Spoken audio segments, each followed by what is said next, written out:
Hello, and welcome to Hangout. Today, we're going to be talking about interpreter appreciation and all the different perspectives related to that. First, I wanted to have each guest introduce themselves and do a picture description. I am Melissa of Melmyra and Convo, and I'm looking forward to moderating this discussion. A visual description of me is brown skin, Latino with brown hair and gold earrings and purple V-neck shirt in front of a wall. The top half is blue and the bottom half is gray. And there is a speaker on my right side. So the three of you, do you mind taking your turn, introducing yourself and giving a visual description? All right, take it away. We'll start with Ritchie. Hi, I'm Ritchie Bryant. I am the RID president. I'm a Black man. I'm sitting. I have short hair. I have glasses. I have a pinkish button-up shirt with a suit over it. My background is solid black. All right, thank you. Mary or? Hi. I'm Mary Bacheller. I'm a Hispanic white woman with brown hair, glasses, with gold earrings, a red jacket, and a black shirt. I work in VRS Convo in charge of interpreting operations. Welcome. I am Talasi, last name Haynes. This is my sign name. I'm a Black woman, BIPOC. I have brown, wavy hair, a gold nose ring, a black jacket zipped up with a blue background, and I am a interpreter as well as a proud coda. All right. Well, I'm excited to have the three of you here with all of your backgrounds and how different they are, and not just with work, but also your life experience as a deaf person, as a coda. And so I look forward to getting into these discussions, and I'm definitely wanting to open up with one question. What does interpreter appreciation mean to you? I know it's May 4th. Of course, that's when we may see social media, some postings about Happy Interpreter Appreciation Day and things like that. And before we start getting into it, I just wanted to know what it means to you. And what's your perspective on the topic? Yeah, Talasi? Talasi here. Interpreter appreciation is more of recognition of the physical, mental, emotional work that is included in the job of facilitating communication, and not just the facilitating part, but also the customer service, the care for the community. All of that work invested in is recognized and celebrated for that reason. Oh, thank you. Thank you, Mary. Yeah. Yeah, I think to me, interpreter appreciation to me is the idea of my parents, if they were here, because I'm a coda, so they would say, oh, the work that I have put into you, you've really taken off and done so much with that. So that is the recognition. That piece for me is like the deaf community through my parents' eyes. They're really recognizing their work, my parents' work, not mine, because it's what my parents taught me.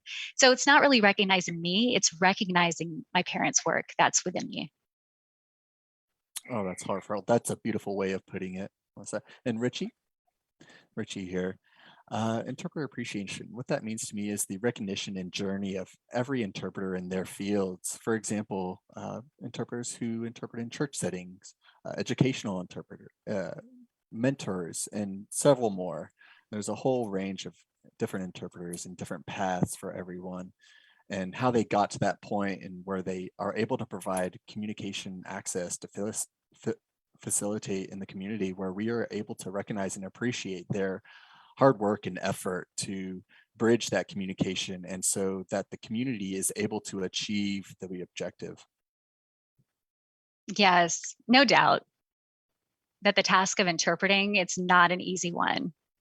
It's not just having anyone come up and say, oh, yes, I'll be an interpreter and start interpreting. It takes a lot of skill, a lot of mental processing, the translation aspect, and a lot of social skills and personal skills. And that's a lot right there. And I definitely have seen some comments at Interpreter Appreciation Day should be every day.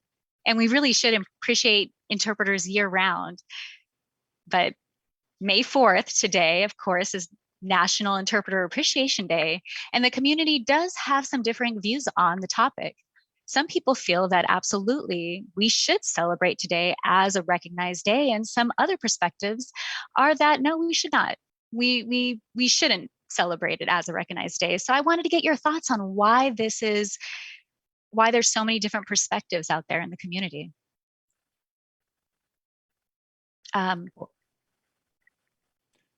Mary here. I think the perspective from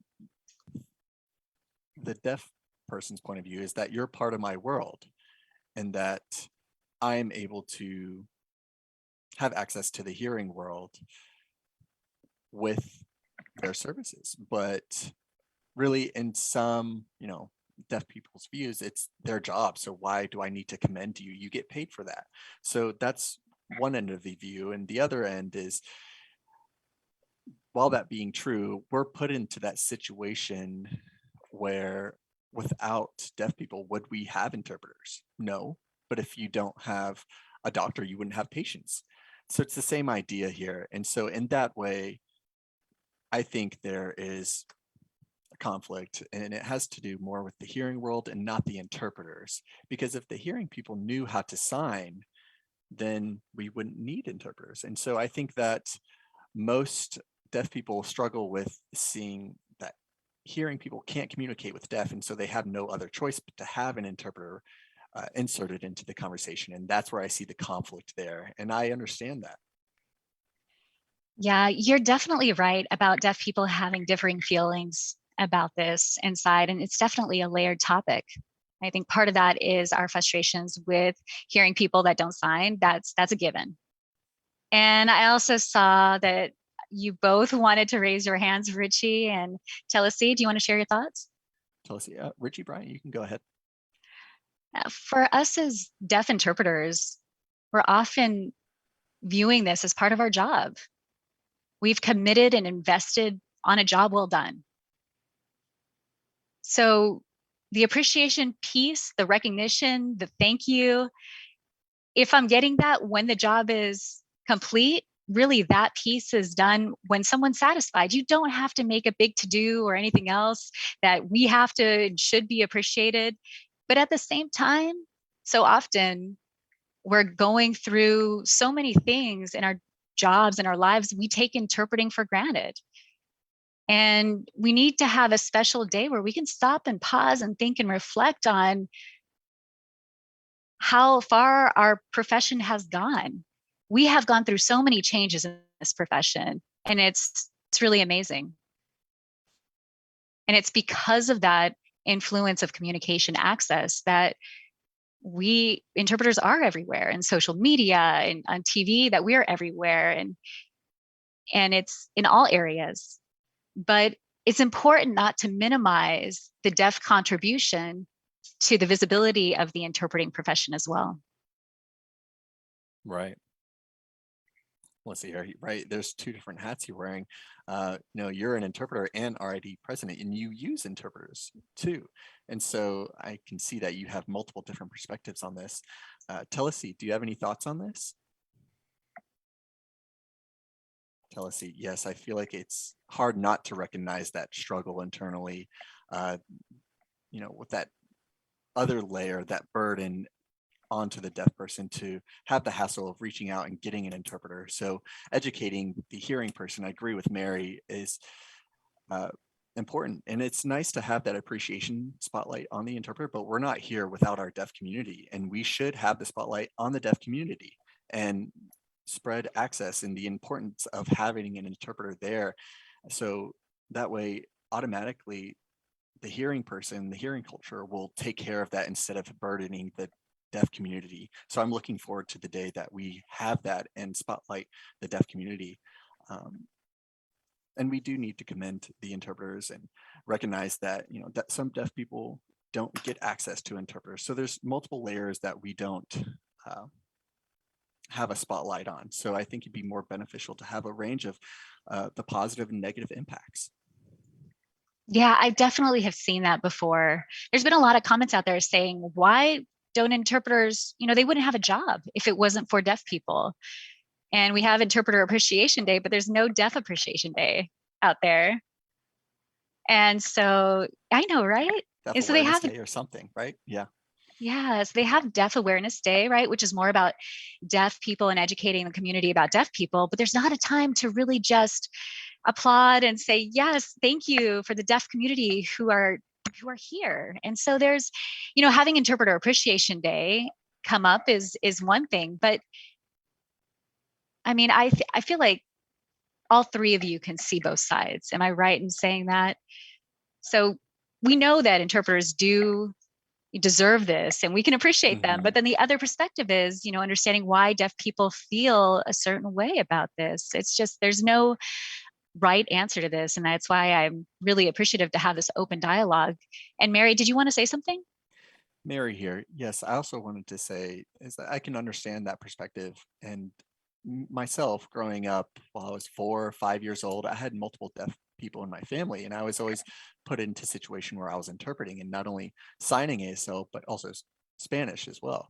And so now, back then during that time, there wasn't a lot of professional interpreters, and so children were pulled into those roles. And now myself as an interpreter, I appreciate other interpreters because that means children of deaf parents now can grow up and they are not burdened with having that responsibility. And so I, as an interpreter, I, as a CODA, I appreciate interpreters that they are able now to interpret for them and not rely on me all the time. And so I can understand that feeling. It might be selfish, yes, but I think that those of us who grew up as codas, we really value the deaf community because we want the best for our parents. And in that, during that time period, we also cherished what that meant to be an interpreter because that means my parents, my family were able to have access on their own, be totally independent. And for us interpreters to think, I'm empowering them, they already have that power. They're already amazing by themselves. And so I can see where there is conflict internally for sure. Those are good thoughts. So I was wondering if you have any differing perspectives as a CODA, Talasi, just growing up with your parents? Talasi, yes, I did interpret often when I was younger, maybe not ideally, not as much, back in the 90s, it happened. I'm happy that it's not the norm anymore though. Now, I think it's important to have standards for interpreting instead of back then where the culture was, oh, you can sign, you can do your ABCs, you can interpret. And so now that we have this new standard, like with RID, it's so essential because of that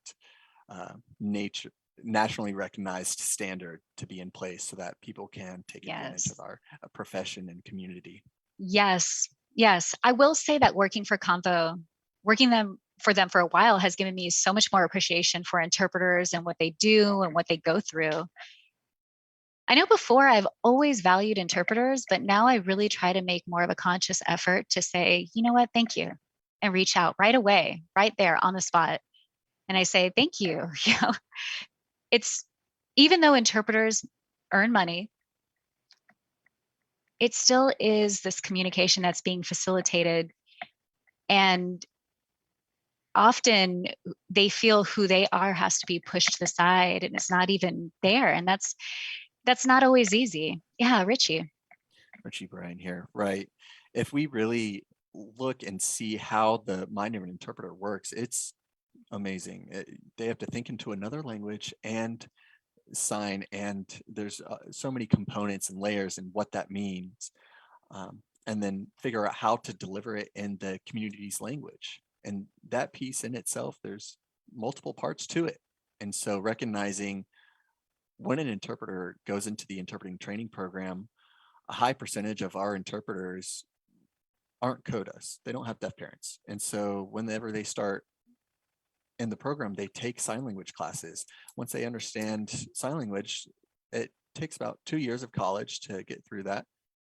And it's challenging because research shows to become proficient and comfortable in any language, whether it's Spanish, French, ASL, it takes about 7 years Mm, just to be yeah. comfortable So in it. 2 years and then 7 years? Yeah, so that means pretty much our professional is just baptized through fire. And so with that, that says something for us to take home, to really appreciate and recognize for interpreters to maintain their craft as interpreters and continue improving and working on it, and for us to have a way to say thank you.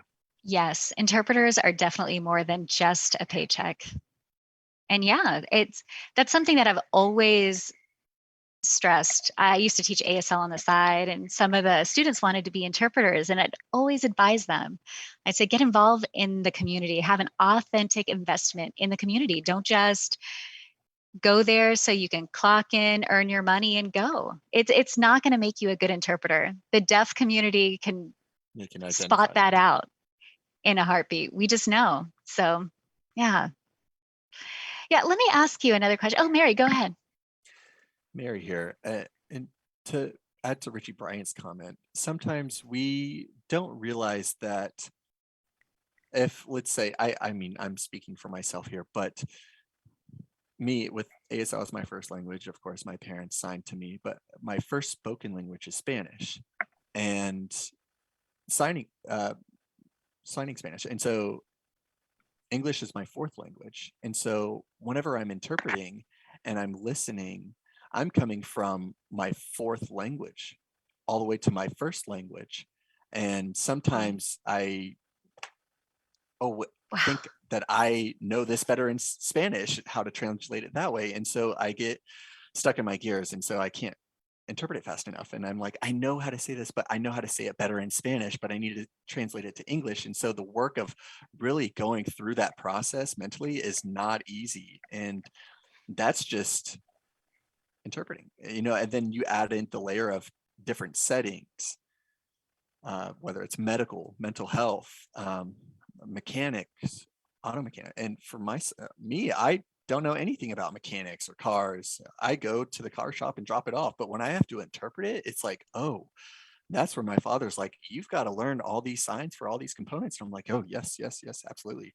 And so this wide range is where I say to recognize what they mentally go through. And, it seems like it's easy. They're just facilitating the language, but all of that mental work going on internally is a lot. Interpreter Appreciation Day. I mean, I do wonder what you think towards shifting to Interpreter Awareness Week instead of just having a day to glorify interpreters, but maybe making it a week and really touching on all of the different aspects with interpreting, including the things that you mentioned, that you want to use that time to also educate about the deaf needs and the deaf community as well. So that could be a different perspective. What do you think, Ritchie? Ritchie Bryant here. My question for you is, what's wrong with doing it year round? Right. That's one mentality at RID. We want to advocate for best practices and interpreting, standardization through education, reinforcing. That's what we want to push and have discussions on. For example, I think it was about 2 months ago, we had, I don't know what you call it, a webinar, a town hall, basically. So it was with rural interpreting, and that was the topic, and it was fascinating. There's a lot of rural interpreters that are challenged to the point where they're by themselves in their area, and they have to fly to different areas, to different, within their state, or they'll have to drive long hours to get places to interpret for something. And sometimes there's that famous quote, little red schoolhouse with a teacher, and it goes from kindergarten to high school, all being taught in one classroom. That's the same concept with rural interpreters. And so it's that kind of thought and mentality that they go through this every day for their career. And we were having good conversations on what is interpreting. And there's just a huge range and variety there. That's so true. That's so true. Can you share more about what RID is trying to do to get community input on this topic? Ritchie here. In regards to Interpreting Awareness Week, probably not, no, but we have started to listen and realize that RID needs to be more proactive in advocating for best practices for interpreting. That's one. And provide a wealth of knowledge, but through mentorship and, that gap between graduation and getting certified. There's a big gap there on, what they're supposed to do between there, where they're not ready for certification, but they need some sort of support to be able to build their skills as an interpreter and grow within that gap. So what does RID need to do and support in doing that? And that's where we're taking a hard look. We're encouraging, supporting those interpreters who are certified, but also want to level up, so to say, their skill level and range, and how we can support them in doing that. And so that's where we're taking a hard look. And in a few years, we're going to make adjustments so that we can support the whole range of different interpreters out there. And another good example is religious interpreting. That's important as well. They provide and facilitate communication as well. What type of support are we providing there? That's right. Instead There's so of many different oftentimes kinds. where there's that image where there's a community interpreter, and not all interpreters are community interpreters. Mary, Talasi, I'd like to know what your perspectives are regarding this topic of what Ritchie was just commenting on.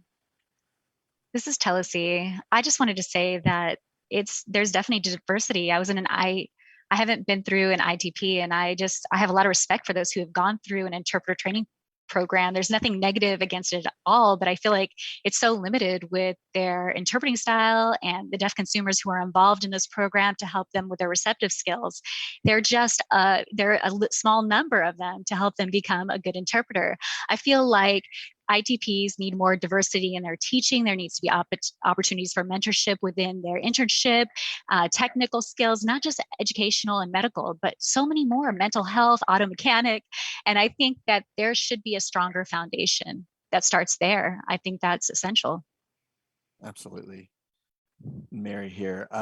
I've had my own schooling for teaching ASL and interpreters for 25 years. And we did focus first on language, and after that, going into a 2-year interpreting program.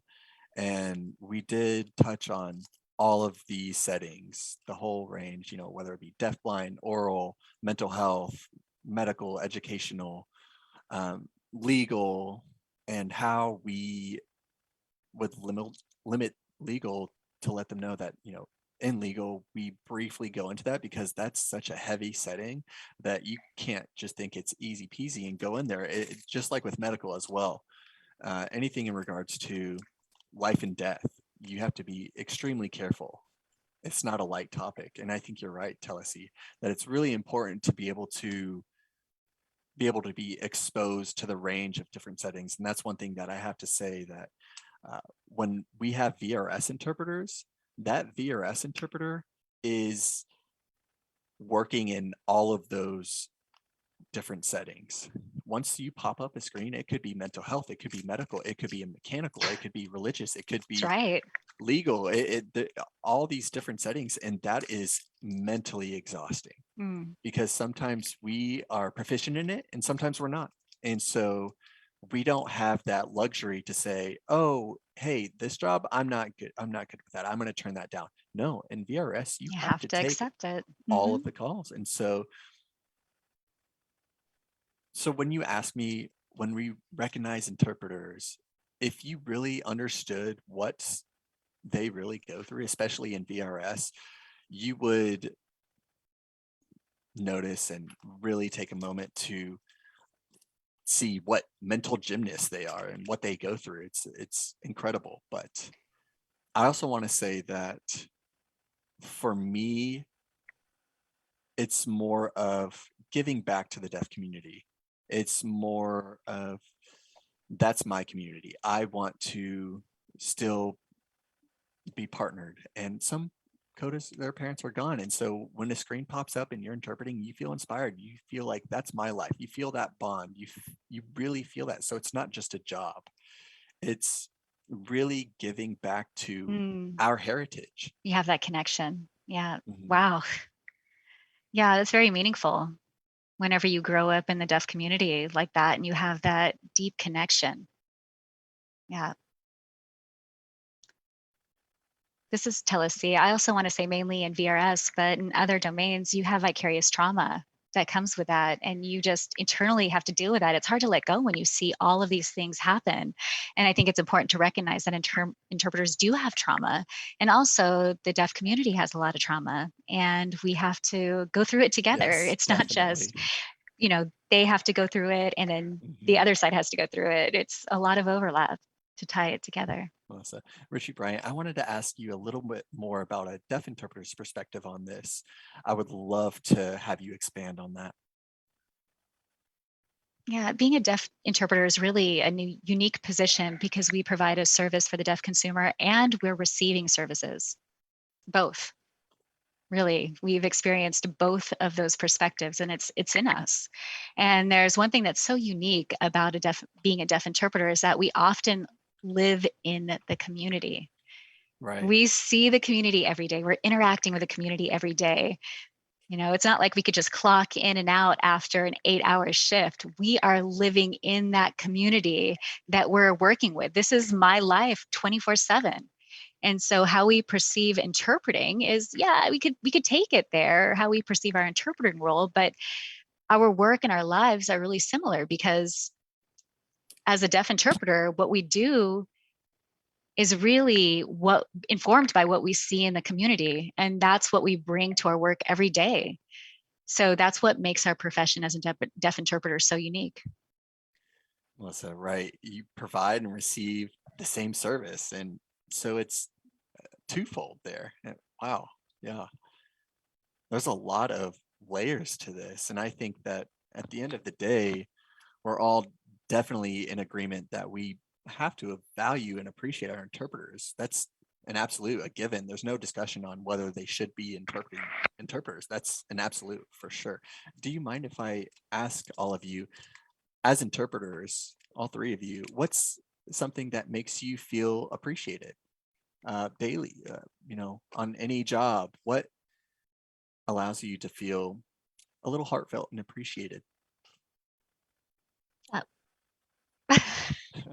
Ritchie Bryant, go ahead. there was one situation in particular. I was interpreting a medical situation and I was on call for work interpreting. And the patient, he was oral. So he didn't want to use an interpreter. He'd done this for a while. And there was an emergency that had happened and they needed an interpreter to do oral interpreting. And I happened to be on call.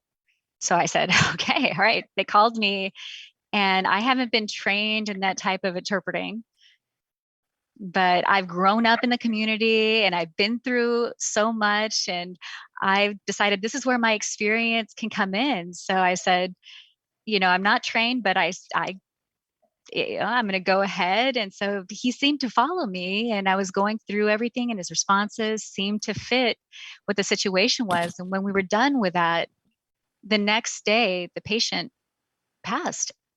And I realized that they were getting close to the end of life and they were be able to get good quality service. Mm, And with that, they finally were able to do something that they needed to. And that gave me a lot that I yeah, could take with me. Talisi, I've got chills. Melissa, thank you for Yeah. sharing that. Mary, Talisi, Mary here. When I was finished with interpreting, I could see that when I'm done interpreting, I can see that glare in their eyes and they smile and we make eye contact. And it's just in that moment, I get goosebumps and I feel so heartfelt. You don't even have to say thank you. Their facial expression says more to me than what they sign. They say thank you. No, I don't care. Like your facial expression, seeing that in your eyes, that gets me. And I'm like, okay, I'm ready for the next one. Let me roll up my sleeves, give me some more. I'm inspired. So You that's did what does that. it for me. It doesn't matter where. It could be in any conversation, any situation, that I'm interpreting. Once we're done, I get that look and that smile and we, understand each other. That does it. Yeah. This is Talasi. I always call that my why.